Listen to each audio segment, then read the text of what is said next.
You're listening to Drinks and a Movie with your host, Rudy. Spoiler alert. Rolling Drinks and a Movie podcast. Everybody, welcome back. I'm here with co-host Matt Lackey. And today we're going to be doing another episode for the Movies That Turn 30 in 2025 series. We're going to be talking Michael Mann's Heat from 1995, starring Robert De Niro, Al Pacino, Val Kilmer, and then everybody. Yeah, everybody. John Voight, Tom Noonan, Hank Azaria, all kind. Even Henry Rollins. Who else you got? Yeah, so many people. And for this one, we're going to be pairing it. It is December 1st as we're recording it. So it's the season for High West's seasonal release, a Midwinter Nights Dram. This is act number 13, coming in at, 90-something proof. But, well, there we go. There's a good one. So it worked out. When's the last time you had a sip of It's been a while. I haven't hit it in a while. And I typically save these for this season, this time frame. Makes sense. As it's got the seasonal vibe to it for sure. So in case you don't remember, everybody, this is a blend of straight rye whiskeys finished in port barrels. So this is the 13th year they've done this. This came out maybe a month ago or so. Yeah, it's just a great seasonal pour. It's like perfect for like Thanksgiving, Christmas time, and all that. There's a full episode on it with one of the brand ambassadors, Becky from High West, where she talked about it on the podcast, and we sampled. I think at that time we did 10 and 11. So that was a few years ago. I think it was 10, 11 plus Encore. They also did because it was like the 10th anniversary. Yeah. So I've got a few. I got 9. It was the first one I got, 10, 11, 12, and now we're on 13. And when you go back and watch that episode, if the cinematography rocks, I was operating the camera that day. If it sucks, blame Rudy. He said his shot. No, just kidding. And I for sure mix these up, but this should be pretty obvious. I think that's probably the last time I had a sip of High West, actually. But was that night? Yeah. Oh, sure. And I remember it's got such a, at least my previous experiences with it it's pretty unique for especially for a rye. Oh, interesting. So, I mean, right now it just smells like a kind of base rye, you know what I mean? Yeah, this one actually pretty standard rye. Like there's nothing that special about it. It's hard for me to pick out any of the specific notes right now. Nonetheless, I actually still got to get my nose pretty far in there to get something out of it. But maybe it's a little bit. I'm getting a little floral, but like that's about the only like unique thing I'm getting from it. Like maybe like I literally just bought some flowers over the weekend, so it reminds me a little bit. Nice. Well, shit, man. I'm just gonna go in for the taste. Cheers, here we go. Cheers. I love that color, by the way. Yeah, it's great. Here we go. Huh. So right up front, I'm actually for me, I'm actually getting some of like there's a little bit, so there's something floral to it, and I can't put my finger on it. Yeah, it's like it's almost a little bit sweetish, like it's a little bit on the sweet side for me. I'm getting a little bit of cinnamon up front. I mean, that's there, but for me at least. But there's something aromatic. Aromatic. Yeah. I have to say, the second step was better, but I was a bit underwhelmed by the flavor. It seemed a little too kind of light and subtle. I don't know. I'm definitely getting that. Like it is floral for sure. I get the port influence, like typically like a little bit of the kind of like Fig Newton kind of vibe. Yes, I would say cinnamon too. I started getting that on the nose. But yeah, overall, I don't know. It's kind of not really like popping for me. What was the one that I can't remember we had a few different tastes that night we were recording the video episode, and there was one that stuck out and I can't remember which one it was, but I think for you it was 10 because we did 10 that's what it was, Encore and 11. 10, it was 10. And because I remember specifically because you liked the one that was the year previous. Yes, yeah. Okay, on the third sip, that's okay. There's nothing super unique about it, I guess is what I'm getting at. I think that's what you're getting at. You might be hitting at too. Like it was actually a little bit flatter for me on the third taste. That's interesting. I'm getting some of the apricot, which I like now. That comes out of this for me sometimes. I do dig that. So that flavor is really nice. But yeah, I don't know. It doesn't blow me away like they used to. And for it being like the limited release and every year the price goes up. And I feel like it makes sense too. And there's been this saying, like, I don't know, I'm not going to compare them right now, but maybe that's something we can do sometime where I do notice they tend to be on the shelves more. They're like easier and easier to come by. And I have heard other people say that the quality seems to have kind of gone down. Like, I don't know. I would have to try it against the other ones to really get that. But yeah, as of today, I mean, it's pretty good. I think there's just a lot of other really great options out there that are cheaper, and easier to find. Have you picked it up every year? Yeah, since the ninth one. Since the ninth one, okay. Yeah, that's when I fell in love, and then I kept going. And you can see that one I've definitely taken the most out of. But I was going to say, out of all of them, that's the one that... I think my 10 I haven't even opened yet. Like I got it and I just kind of skipped it. I think because we did it on the podcast, so I didn't feel the need to like open mine up again. But yeah, one of these days I'll need to taste them all and kind of see, are they even that different as people might say? Has it been better in the past and all that? I got to say, as we're recording live now from Drinks and a Movie podcast, the brand new studio downtown, but it makes it, you can point to the bottles, and sometimes for me, I don't know if others are like this, but sometimes for me, like pointing to the bottle reminds me of what that one is. Yeah, like right. Too. So especially the ones with unique labels and stuff. So yeah, man, this is great that you can actually.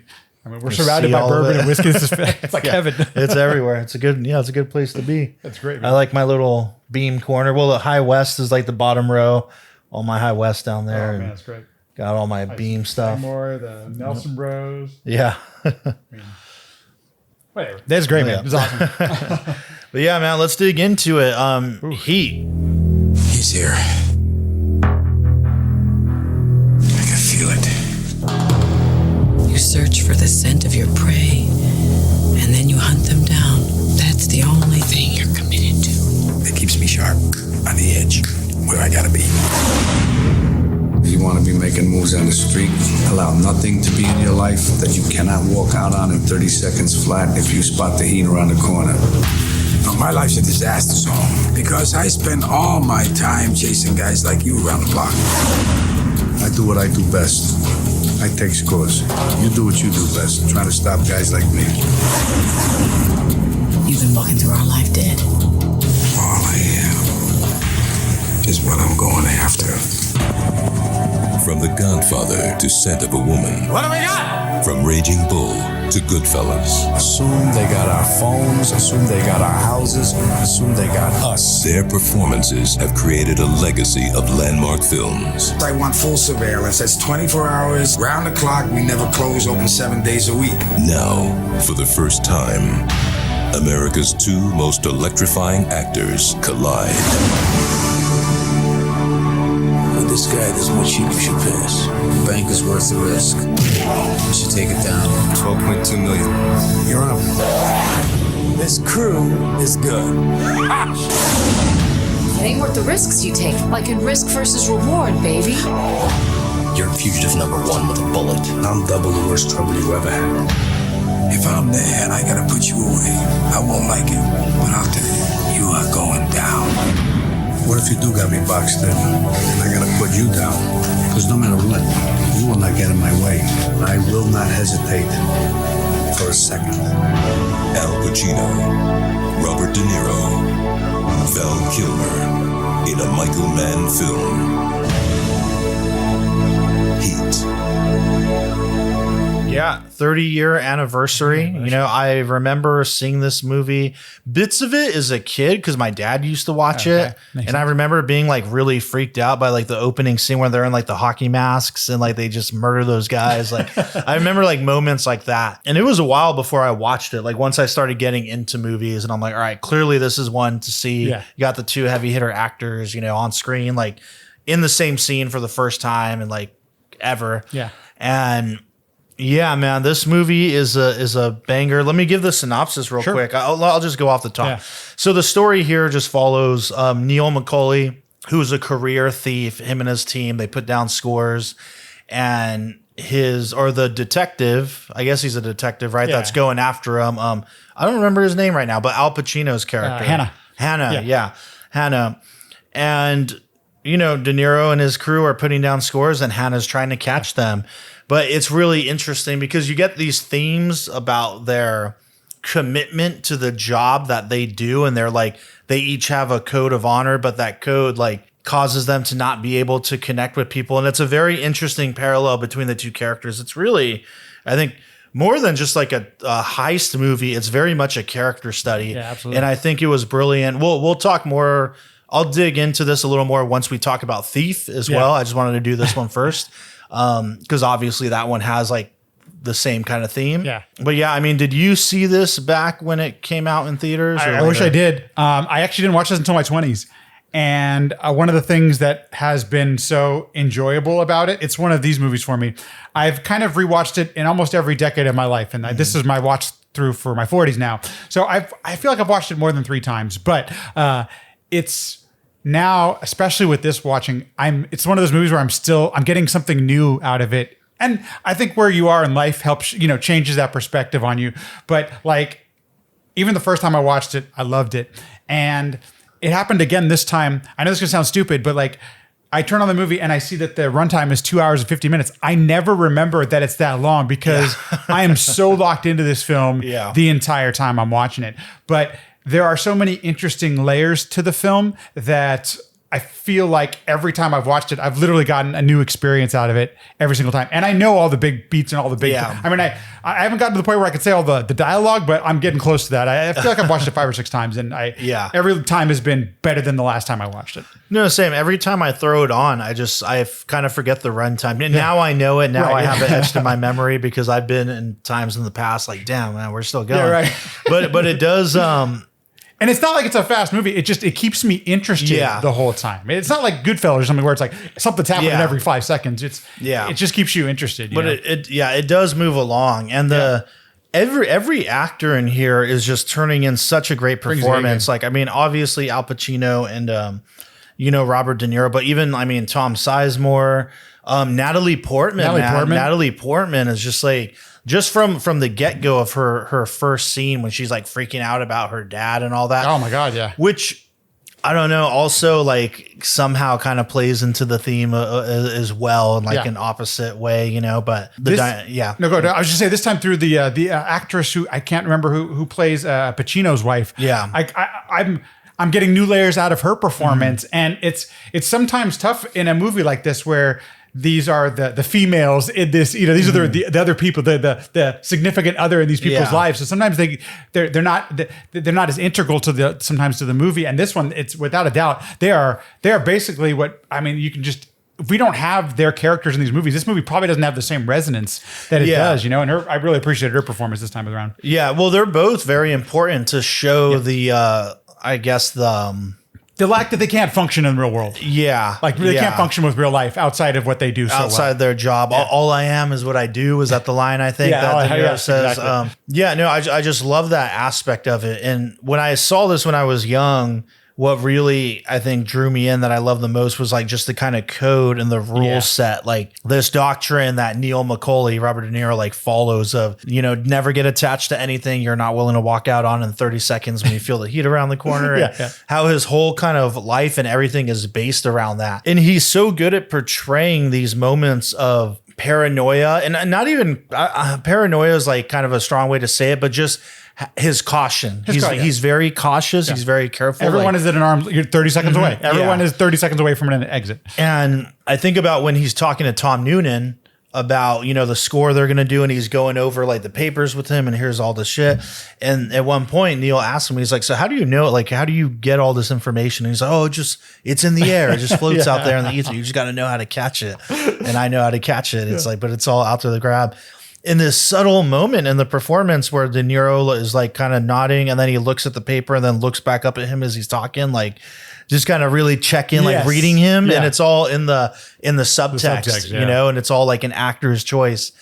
And a lot of them, even when he first starts talking with them, I think her name's Evie, at the cafe, and she's asking him about what he's reading. Why are you asking me? He's like, he's like, oh, it's a book about metals and all that. I'm a salesman or whatever. But when he starts getting all pissed off, and he's like, lady, why are you asking me so many questions and all that? Like, I love that, and it makes sense. He's not even able to recognize if somebody's interested in him. That's like, I mean, by the way, a lot of us I'm one of those people. I can rarely recognize if some, especially in my life, I've never been able to recognize if people are interested in me. But that's like one of those basic human things that he can't even connect with. So so one of the things, so in my 20s, I loved the attention to detail in this film. I realized that I like to watch shows, documentaries, movies, read books about people who are really good at what they do, even if it is some of the worst possible things humanity has to offer, like murdering and stealing and all this kind of things. In my 30s, I really enjoy the craft. I got blown away with the craft of this film because we could literally do 5 hours just on the craft of this film. Like many people have. Just go on YouTube and search. You'll see breakdowns of all of the wonderful scenes in this film. But in my 40s, the thing I was getting from this, and you already hit upon it, so I want to bring it up again, it's like that when there are so many people I've met in my life now that are the best at what they do, or as some of the best at what they do, and other aspects of their life, they're not so good at the normal life stuff that other people might be good at. And it's not that one has to do with the other, but in this specific world, in this story, they are. And it's so interesting how that becomes more relatable as you get better at something. There's not too many things I'm very good at, but I've met people who are the best at what they do. I mean, you and I, we work in band and stuff like that, and you meet these people who are the best at what they do, and you can see they struggle with some other things. And it's just, is that a function of us as humans? Like I started asking myself all these questions because these guys are literally the best at what they do, and they don't know how to function. I mean, Pacino and De Niro just don't, and De Niro's crew and Pacino's crew to a certain extent too. We don't get to meet them as much as De Niro's crew. But like, you just realize that like, man, when you get to be so good at something, for whatever reason, our brains as humans, we're built this way where it's like, we sacrifice other things because of it. Yeah. And it's like, that's what it takes, right? Is this super intense focus that they both have. And I just thought it was brilliant too, where, clearly Michael Mann has explored the thief side of it, but in here to also like, all right, let's do that. And what's interesting, and we'll talk about this when we get to Thief afterwards, is, because I watched that movie for the first time a month or two ago. Okay, so you're newly like me. Okay, yeah. It was your first time watching that one? I knew it was James Caan's like one of his bigger roles. But, And I was just like, oh, wow, this is like, he is almost like the spiritual successor, like the remake to that. All right, let me update this. Yes. But to take that ideal, the theme of the criminal, but now apply that to the cop that's going after them and how it consumes his life and how he lives in this, and he cares so much about catching the bad guys. And like one part that always stood out to me is when, and I just love that they show that dynamic with his wife and how they struggle. And she's trying to be there for him. And he's just like, all right, you want me to come home and be like, hey, honey, let me tell you about my day. Like some junky asshole fried his baby in a microwave because it was crying too loud. That's what you want me to talk about and all that. But in one of the key moments is him talking about like, I have to keep my angst. It keeps me sharp. It keeps me on my toes. Like I have to be in that, you have to have that edge mindset constantly. And have you ever seen Manhunter? No, which one's so that? It's another 80s early Michael Mann film. I think it was after Thief. It's Hannibal Lecter. It's like I haven't the prequel. The prequel. And Brian Cox plays it. But that's another one where in that one you're in kind of the protagonist is obviously the detective, but his skill is like getting into the mindset of the psychopaths, but like the toll it takes on him and his family as well. Oh, so clearly these are themes that Michael Mann thinks about a lot. But I like how we also get that kind of idea here with Pacino. And I mean, they portray it so well. And I think some of those scenes between him and his wife are some of the best moments in the movie, honestly. Yeah. And it's not, they don't scream at each other. Like that's the thing I think is also super interesting. Like that's what makes it to me almost feel more real, that first of all, there is some stuff not being said, but I'd imagine with like any job where you're marrying a profession as well as a person, like doctors and all those kind of things where you're doing these 24/7 jobs, like she knows what she was getting into. Like they even talk about it. She knew what she was signing up for. Yeah. But why even bother being in a relationship? She brings up that point where it's just like, there has to be some compromise, and inevitably, it's just not going to happen just because of the way it's set up. But it doesn't mean they don't have love for one another. Like this is one of the things I just love. Like they do actually love each other. Yeah. Like that's one of the things I thought was, and this is a third marriage. Yeah. And he's capable of some of those things, but relationships are two people. It's not just one person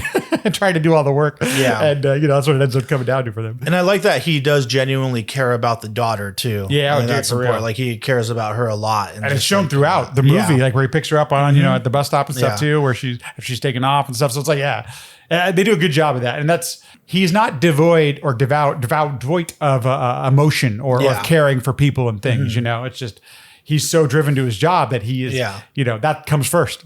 Yeah. When he says at one point, like he has dreams of every body or every murdered person he's like come across and how they want him to like, that's what kind of keeps him going. And I was going to mention too, I don't know if you want to, I'm going to top off a little bit, but shit, man, what was I going to say? Did you want a little more? Yeah, I'll take a little taste. Why not? Yeah. But just a little one.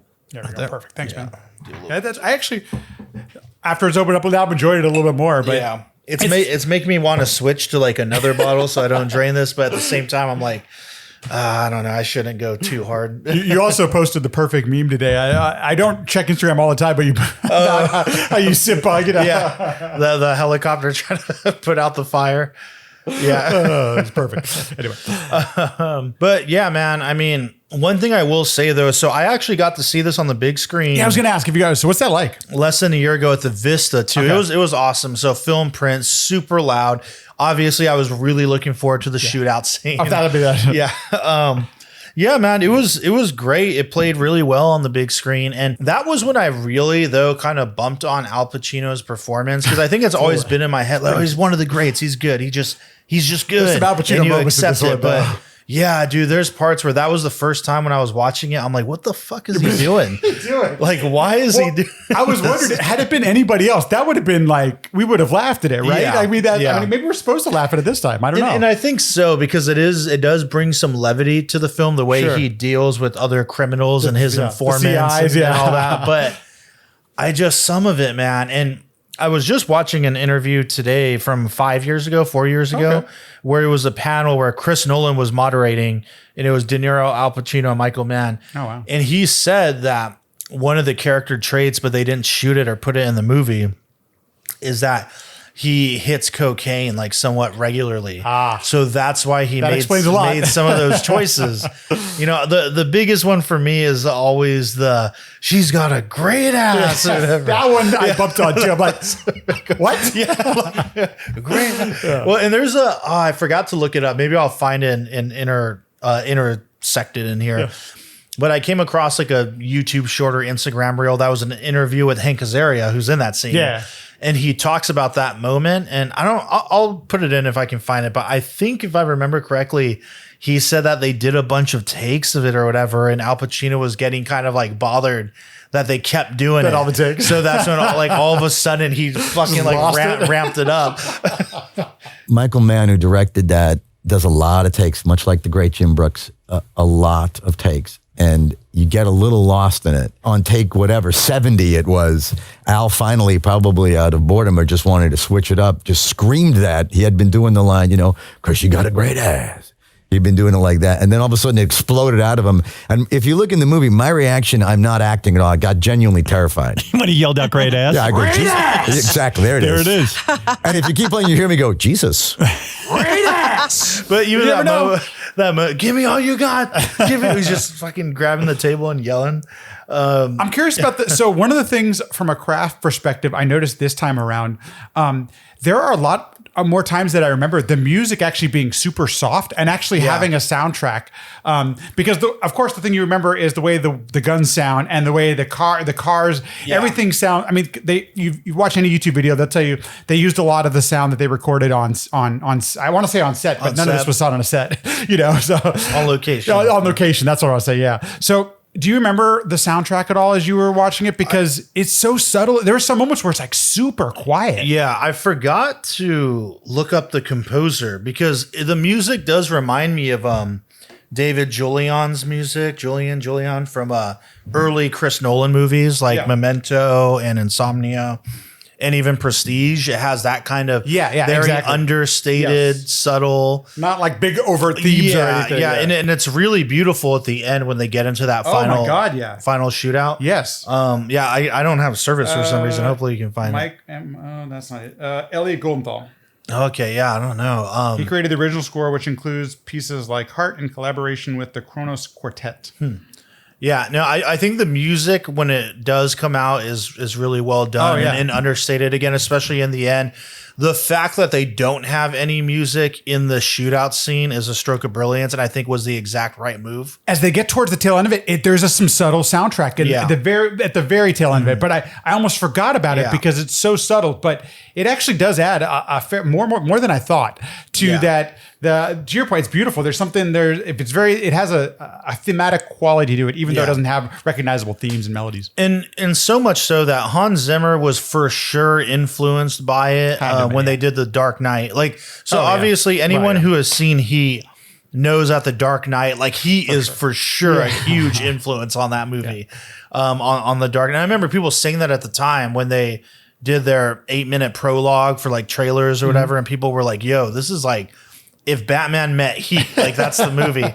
And I remember people saying that, and I was like, wow, that sounds fucking awesome, first off. And it really is. And some of the kind of musical cues and the way they use the strings, especially in the bank heist, when they're doing the heist itself and they're robbing everybody and your money's insured by the federal government, you won't lose a dime and all that. Yeah. It's so similar. And, even the fact that Hans Zimmer even took clear inspiration from this, I think speaks volumes. No, I totally agree. It was a nice surprise as well, because that's one of the things I think I love about films that do this, where there's a new piece to find out. Finding that was just a real joy this time around. So, one detail I was about to mention, again, going with the theme of attachments with Neil, and they're putting on these scores, they're making all this money, they're doing well. He's got this big ass house.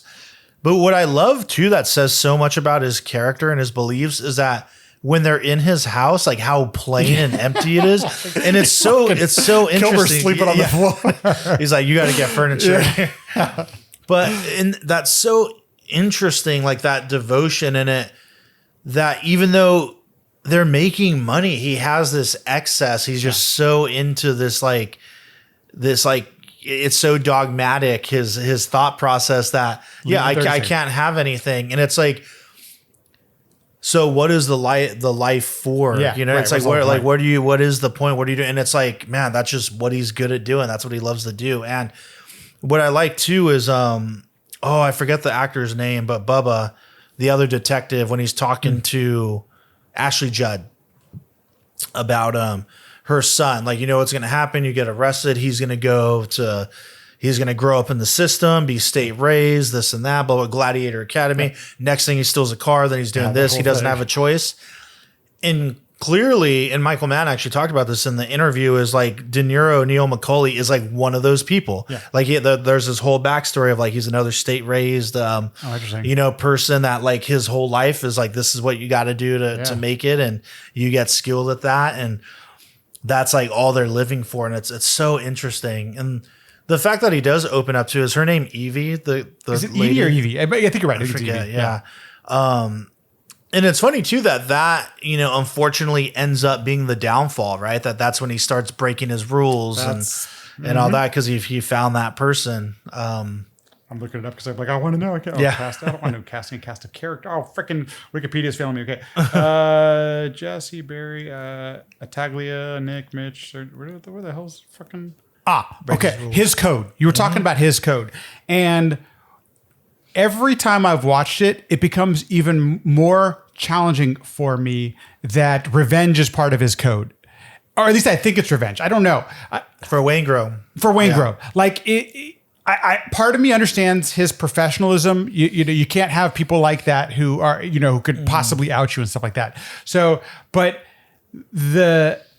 it's a struggle for me for somebody who's so, and by the way, it's because I bought so much. This is not a criticism. This is I'm invested in this film.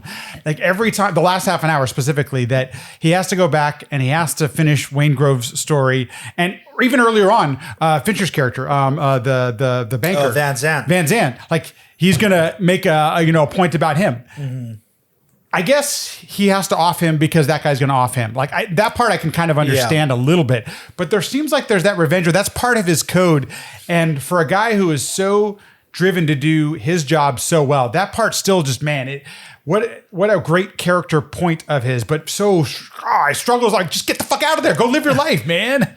So Michael Mann actually said in the same interview, I was watching it on the way home, or listening to it on the way home. He actually brought up that moment. and because that's among the rules and everything that he breaks. Oh, interesting. He said he's like the Neil at the beginning of the movie, like the person you see in the beginning would not have gone back to That's kill what I Waingro. would think. Yeah. But it's because he's changed, and now he's like kind of his own rules. broken his rules, and when it rains it pours, and because they had the moment to be happy. He was almost out of there, and then he just a freaking off ramp away. And what's interesting, and one, I'm glad that he gets Waingro. I'm glad he gets Van Zandt too, but Waingro definitely had to go. Rudy's a revenge guy. I'm just saying. No, There's a lot about your person. About that. He had to go. But and they really double down on the fact that they talk about they're all professionals, no cowboy shit. And Waingro just goes and like murders those dudes. Dude. And again, I just remember when he's in the hockey mask and the camera kind of pushes into him and he just shoots the dude. And then we come to find out he's literally a serial killer. He's a serial killer. And dude's got to go. And that's part of my thinking is I'm like, this motherfucker ain't even worth it. You should be. He's not even worth your time. And that's what I get to that. And so that makes it even more interesting that he chooses to go back and finish him off. Yeah. And what's interesting too, man, is I remember watching this movie for the first time. They did a really good job of making me kind of root for both of them. And maybe a little more. I honestly want to see Neil escape, I want him to have that ending. Yes.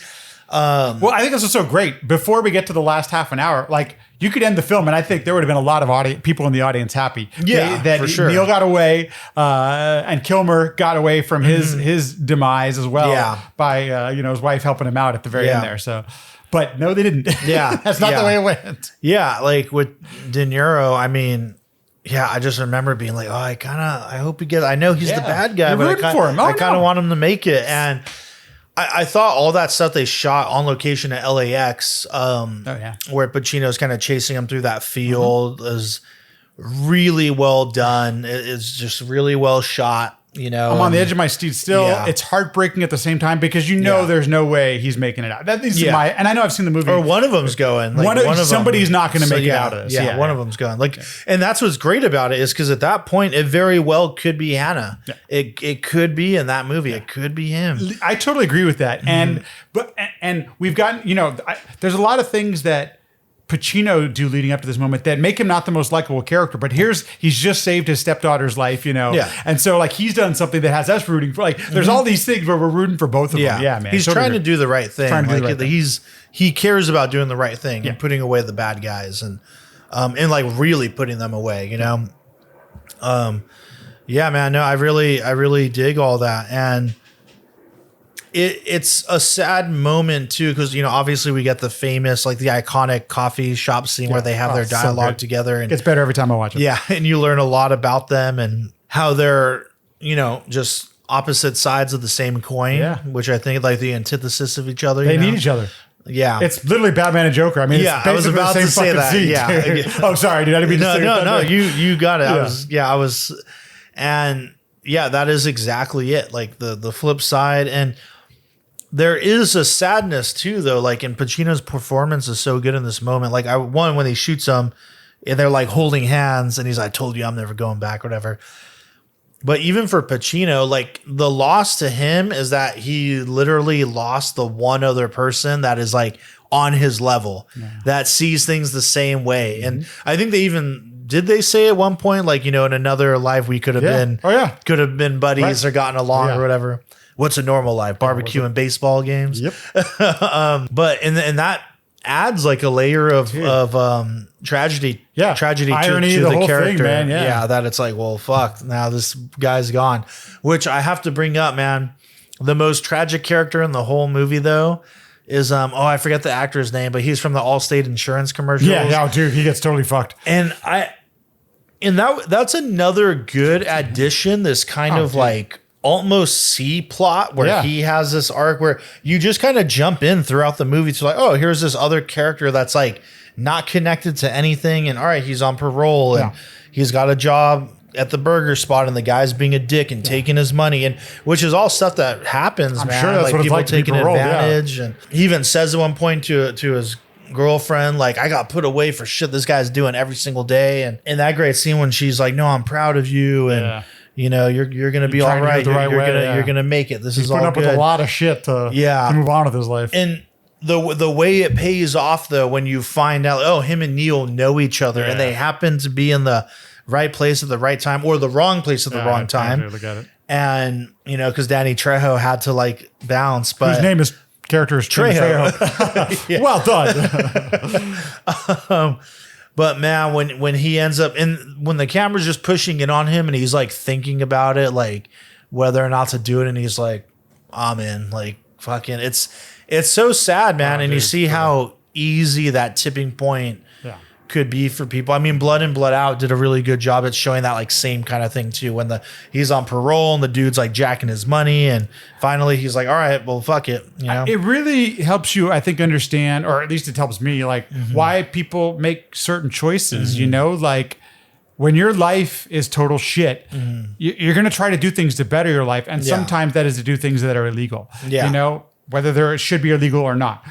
So like. That's one of the things I think I love about it is he might be the most relatable character in the film. Like I think a lot of people at some point in your life are going to work something that's total shit that you don't really enjoy, you know? So here's this opportunity to better yourself and your family. And it was smart to make it like so unceremonious too. The way he gets brutal. Like it's practically an off-screen kill. Almost, like, almost might is, as well be. And that adds so much power to it too. And then all you need after is that shot when she's at the bar and she happens to see it on the news, and it's such a shame. Yeah. And to that point, then you have the people like the Tom Sizemore character.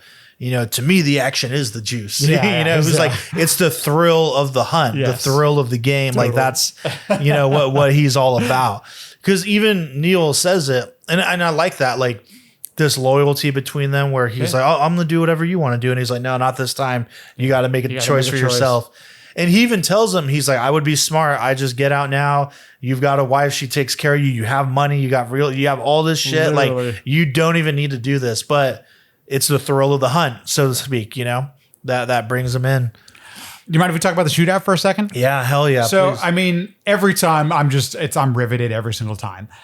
One of the things I noticed, I started asking myself, why am I so like captivated? And I went back and watched it again after I watched it, because there's so many interesting things done. Obviously the way it sounds and the way it's shot and all that kind of stuff, but there is nothing glamorous about this scene, and things happen so matter-of-factly and so detail-oriented that it's, yes, you're fictionalizing something, you're making it for a movie and stuff like that, but I think the fact that they take all the glamour and the death in it reminds me almost of like Saving Private Ryan, where there's like there is nothing glamorous about the people who are shot. Like watching it makes my stomach turn almost every time I watch it, because it feels so real. I'm on the edge of my seat.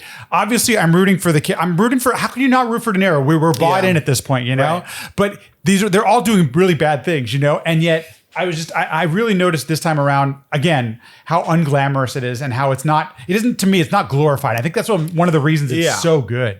Yeah.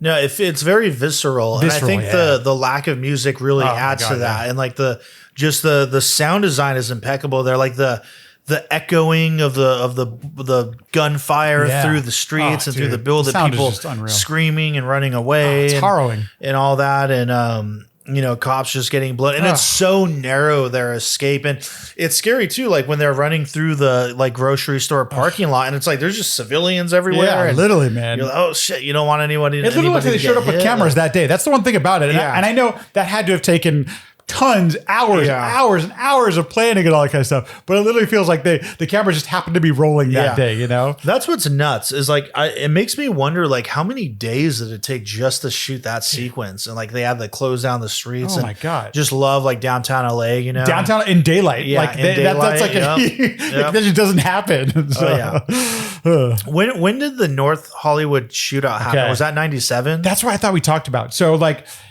it was either a year or two after this, but because I hadn't seen the movie yet, all I can think about when I'm watching that is watching the North. Like, yeah, right. I don't know if the rest of the country felt this way, but like living here in California, that was fucking terrifying. And it was literally like watching a movie on Channel 4 on your local NBC station or whatever. Yeah. I don't know if you remember it at all or not, but it was fucking crazy. And this looks exactly like it. Yeah. Or at least what I remember in my brain about how that looked. You know? So. Yeah, crazy. It's tough not to draw those parallels. I mean, the same, the M60, M50, whatever the hell weapon, assault rifle they're using, and windows being shot out, and people just like those guys look like they were indiscriminately shooting. And that's the thing that's interesting about this is yes, people are indiscriminately firing at things, but there's so much detail to it. Like there's a lot of purpose behind what they're doing, mostly trying to create a way to get out. And that's one of the crazy things too, how crazy the shootout is. And yet you still understand what they're trying to do, where they're going, how they're being blocked off, all those things. All those little details. They don't let go of the cash because the whole point's fucking pointless if you don't get ready, if you drop your score. So yeah, it's a feat of directing, man. It really is. It's a hell of a moment. And I'm glad I saw it at the Vista.